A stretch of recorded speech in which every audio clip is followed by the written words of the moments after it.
ರೈತ ಸಂಘಟನೆ ಹಾಗೂ ದಲಿತ ಸಂಘಟನೆಯ ಹಣ ವಸೂಲಿ ಟೀಮ್ ಇದೆ ಎಂದು ರೈತ ಸಂಘದ ಮುಖಂಡ ರವಿ ಗೌಡಯ್ಯ ಆರೋಪಿಸಿರುವುದನ್ನು ಸಾಬೀತು ಮಾಡಬೇಕು. ಇಲ್ಲದೆ ಹೋದರೆ ಸಂವಿಧಾನ ಶಿಲ್ಪಿ ಅಂಬೇಡ್ಕರ್ ಪುತ್ಥಳಿಯ ತಳಗೆ ಪಾದದ ಬಳಿ ನಿಂತು ಕ್ಷಮೆ ಯಾಚಿಸಬೇಕು. 24 ತಾಸಿನ ಒಳಗೆ ಆರೋಪ ಸಾಬೀತು ಮಾಡದೆ ಹೋದರೆ ರವಿ ಗೌಡಯ್ಯರ ಮನೆಗೆ ರಾಜ್ಯ ರೈತ ಸಂಘದ ಅಧ್ಯಕ್ಷೆ ನಾಗರತ್ನಮ್ಮ ತಮ್ಮ ಬೆಂಬಲಿಗರೊಂದಿಗೆ ಮುತ್ತಿಗೆ ಹಾಕುವುದಾಗಿ ಖಡಕ್ ಎಚ್ಚರಿಕೆ ನೀಡಿದ್ದಾರೆ. ರೈತ ಸಂಘ ಇರ್ಬೋದು, ದಲಿತ ಸಂಘ ಇರ್ಬೋದು, ಅಕ್ಕಿ ಒಂದು ಟೀಮ್ ಇದೆ, ದುಡ್ಡಿಗೆ ಒಂದು ಟೀಮ್ ಇದೆ. ಇವ್ರು ಮಾನ್ಪವರು ನಮ್ಮ ಸಂಘಟನೆಗಳು ಇನ್ನೊಂದು 4 ಸಂಘಟನೆ ದಲಿತ ಸಂಘ, ರೈತ ಸಂಘ ಇದ್ದಾವೆ. ಅದು ದುಡ್ಡುಗೋಸ್ಕರ ನಿಂತಿದೆ.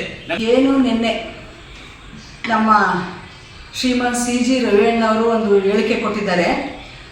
ದಲಿತ ಸಂಘಟನೆ, ರೈತ ಸಂಘಟನೆ ಒಂದು ಟೀಮ್ ಇದೆ, ಅದು ದುಡ್ಡಿಗೋಸ್ಕರ ಟೀಮು, ಭ್ರಷ್ಟಿಗೆ ಸಪೋರ್ಟ್ ಮಾಡಿಕೊಂಡು ದುಡ್ಡು ಮಾಡ್ತಾ ಇದ್ದಾರೆ ಅಂತ ಹೇಳಿದ್ದಾರೆ. ಯಾವ ಆಧಾರದ ಮೇಲೆ ಇವರು ಹೇಳಿದರು?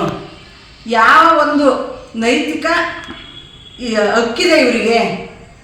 ಏನು ಹಕ್ಕಿದೆ ಇವರಿಗೆ ಇದನ್ನು ಕೇಳಲಿಕ್ಕೆ? ಅವ್ರು ಮಾತಾಡಬೇಕಾ? ಅವ್ರು ನೋಡಿದಾರ, ಮಾಡಿದಾರ, ಆ ವ್ಯಕ್ತಿ ಹೆಸರನ್ನ ಪ್ರೂವ್ ಮಾಡೋಂಗಿರ್ಬೇಕು. ಇವ್ರು ಮಾತಾಡಬೇಕು. ಕೇಳಿ, ರೈತ ಸಂಘಟನೆಯಲ್ಲಿ ಯಾವ ವ್ಯಕ್ತಿ ಇದ್ದಾರೆ, ದಲಿತ ಸಂಘಟನೆಯಲ್ಲಿ ಯಾವ ವ್ಯಕ್ತಿ ಇದ್ದಾರೆ, ಎಲ್ಲರೂ ಅವ್ರ ಹೆಸರನ್ನ ಮೆನ್ಷನ್ ಮಾಡಿ ಅವ್ರನ್ನ ಕಂಡಿಡಿದು ಇವ್ರು ಹೇಳಿದ್ರೆ ನಾವು ಒಪ್ಕೋತಾ ಇದ್ದೋ. ಆದರೆ ಸಾಮೂಹಿಕವಾಗಿ ಪ್ರತಿಯೊಬ್ಬರನ್ನು ಸೇರಿಸಿ ಇವ್ರು ಹೇಳಿದಾರಲ್ಲ, ಇದಕ್ಕೆ ನಮ್ಮ ಬೆಂಬಲ ಇಲ್ಲ. ಇದಕ್ಕೆ 24 ಗಂಟೆ ಒಳಗೆ ನಮ್ಮ CG ರವಿಯಣ್ಣವರು, ನಮ್ಮ ತಾಲೂಕು ಅಧ್ಯಕ್ಷರು ಕ್ಷಮೆ ಕೇಳಬೇಕು. ಎಲ್ಲಿ?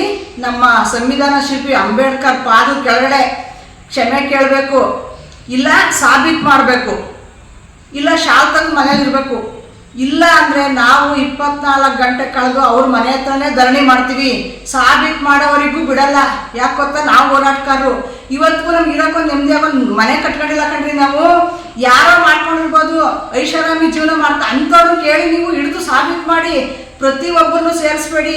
ನಮ್ಮನೆ ದುಡ್ಡು ಹಾಕೊಂಡು ನಡ್ಕೊಂಡು ಬಂದು ಹೋರಾಟ ಮಾಡ್ತೀವಿ ನಾವು.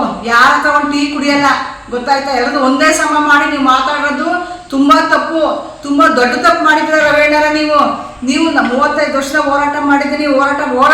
ಹೋರಾಟಗಾರನ ಬಾಯಿಲಿ ಇಂಥ ಮಾತು ಬರಬಾರ್ದು. ಇದನ್ನು ಸಾಬೀತು ಮಾಡಲಿಲ್ಲ ಅಂದರೆ ಮುಂದೆ ನಡೆಯೋ ಅನಾಹುತಗಳಿಗೆ, ನಡೆಯೋ ಗೊಂದಲಗಳಿಗೆ ನೀವೇ ಸೃಷ್ಟಿಕರ್ತಾ ಇದ್ದೀರಾ.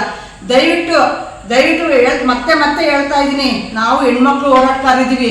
ನಾವು ಎಲ್ಲಿ ಬೇಕಾದ್ರೂ ಎದೆ ತಟ್ಟು ಹೇಳ್ತೀವಿ. ನಾವು ಪ್ರಾಮಾಣಿಕವಾಗಿ ಇದ್ದೀವಿ.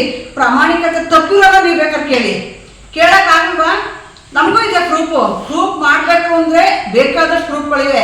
ಅದು ಬೇಡ. ನಮ್ಮಲ್ಲಿ ಗೊಂದಲನೂ ಬೇಡ.